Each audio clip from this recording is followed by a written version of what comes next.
Hi and welcome to another tutorial in Python for Beginner series. In case you haven't watched the last tutorial, please watch it and then continue watching. Alright, now let's jump in and get started.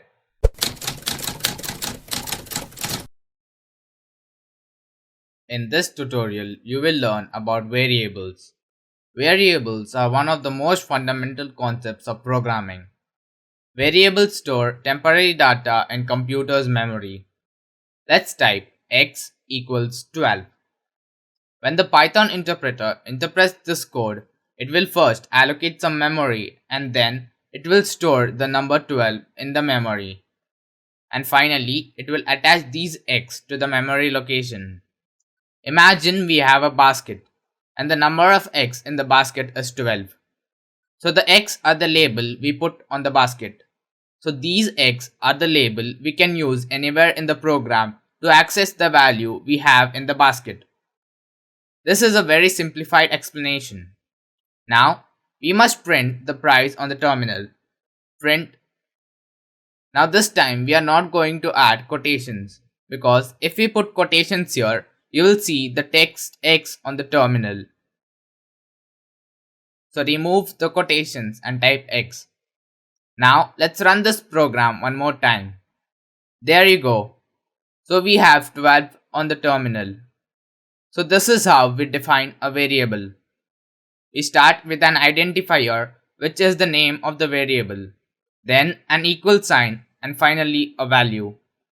So let's take this program to the next level. Now in the next line, let's write x equals 24. So now when we run the program, we should see 24 because as I told you before, the Python interpreter interprets the code line by line from the top. First, we set the number of x to 12 and then we reset it to 24. Let's run the program and there you go, we see 24 here. So the number we have here is the whole number, meaning they have no decimal point. In programming, we call these numbers as integers. We can also use numbers with decimal points. Like here on line 2, we will define a variable kilometer and we will set it to 1.5. In programming, we call this number as a floating point number or a float. So we have integers and floats. We can also define a variable and set it to string. Name equals Dion.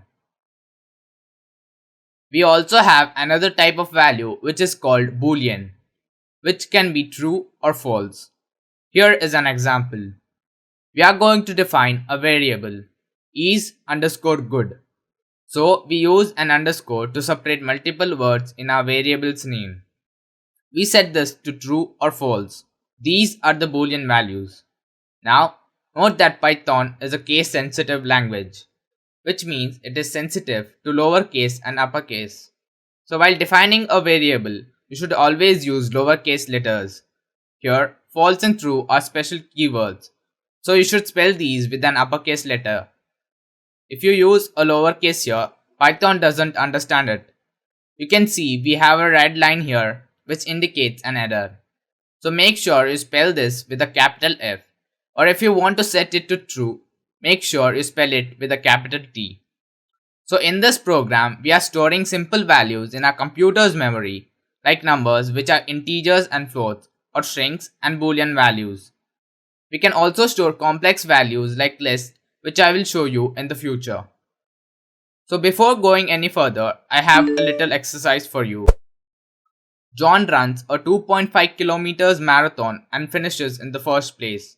I want you to define three variables for the name, for the distance he covered, and another variable to tell if he wins the marathon or not. So pause the video and spend 1 minute on this exercise.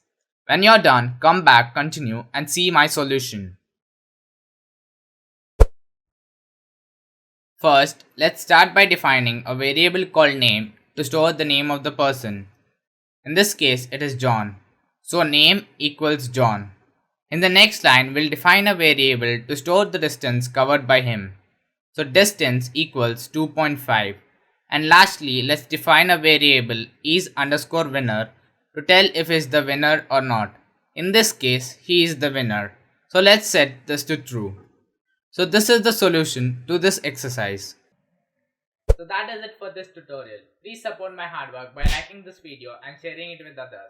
Also leave a comment letting me know what more do you want to learn in this beginner series. And also subscribe to my channel for more tutorials like this. Thank you so much for watching and I hope to see you soon.